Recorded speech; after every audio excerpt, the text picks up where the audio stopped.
प्रदान केले जातील। तुझी बाबतीत आपला देश स्वतंत्र होण्यापूर्वी आपल्या देशामध्ये ज्या निवडणुका झाल्या त्यामध्ये फक्त श्रीमंत, शिकलेले आणि टॅक्स भरणाऱ्यांनाच मतदानाचा अधिकार होता, बाकीच्यांना मतदानाचा अधिकार नव्हता। पण आता शिकलेले, अशिक्षित, टॅक्स भरणारे, न भरणारे सगळ्यांना मतदानाचा अधिकार असेल। त्याचप्रमाणे या मतदानाच्या प्रक्रियेमध्ये स्त्रियांचा देखील सहभाग असेल, त्या देखील पुरुषांप्रमाणे मतदान करू शकतील आणि या मतदानामध्ये या उमेदवार म्हणून उभ्या देखील राहू शकतील। काय करताय? बाहेर काय म्हणतात? बाबासाहेब तुम्ही आमच्यासाठी एवढं मोठं काय झालं? तुम्ही आमच्यासाठी देव मागेव यादव, तुमच्या भावना मी समजू शकतो। अनेक गोष्ट लक्षात ठेवा, माणूस कितीही मोठा असला तरी त्याच्या चरणी आपण सर्वस्व अर्पण करू नये।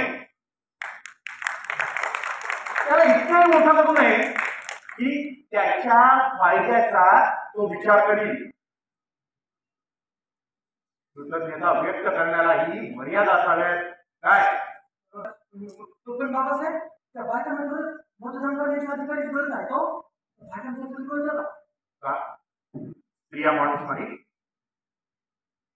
आपल्या राजमाता जिजाऊ अहिल्याबाई होळकर तसंच सावित्रीबाई फुले यांनी आपले कर्तृत्व सिद्ध केलेच ना। मी तर म्हणतो सर्व स्त्रियांना वडिलोपार्जित संपत्ती देखील समान अधिकार असावा। तसं नाही बाबासाहेब, पण काही योजना या आपल्याला रेटाव्याच लागतात, तिथे पोटची भूमिका घेऊन चालणार नाही। पण बाबासाहेब, लोकांचं सोडा, संसदेच्या लोकांचं संसदेचं काय? त्या संसदेमध्ये हे सर्व चालू केले जाईल तुम्हाला जाधव।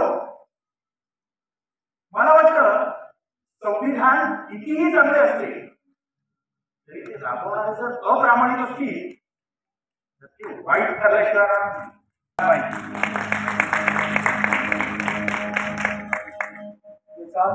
लोकांसाठी चालवलेले राज्य म्हणजे लोकशाही चालवतोय हे लक्षात ठेवा। आणि आपल्या देशाच्या आर्थिक आणि सामाजिक उद्दिष्टांच्या पूर्ततेसाठी आपण संवैधानिक मार्गाची तास धरली पाहिजे। कसं आहे, असंवैधानिक मार्गाने करण्याचे कार्य म्हणजे देशामध्ये अराजकता आणि अराजकतेपासून दूर राहणे हेच आपल्या हिताचे आहे, लक्षात ठेवा।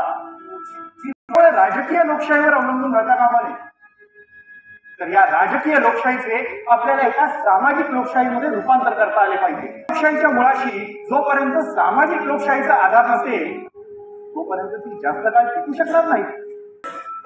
म्हणजे समाजातील प्रत्येक घटकाला त्याचा हक्क आणि न्याय हा मिळाला पाहिजे। आरक्षणाप्रमाणेच मी सरकारी नोकऱ्या आणि शिक्षणामध्ये आरक्षणाची तरतूद केली। आता काही लोक त्यासाठी मला नावं ठेवतील, पण त्यांनी एक गोष्ट लक्षात ठेवली पाहिजे की समाजामध्ये सामाजिक आणि आर्थिक विषमता ही लोकशाही दृष्ट्या घातक आहे। शोषित समाज जर असाच मागास राहिला तर एखाद्या वेळेला ते हातात बंदुका घेऊन लोकशाही विरोधी कृती करू शकतील।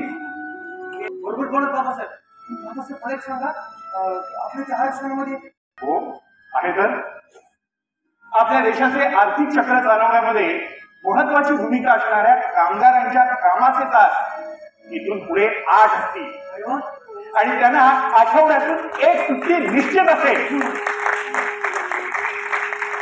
बरंच काही आहे, पण त्यातही महत्वाचं म्हणजे या गोष्टींचं उल्लंघन करणाऱ्या विरोधात प्रत्येक कामगाराला न्यायालयात दाद मागण्याचा अधिकार असेल।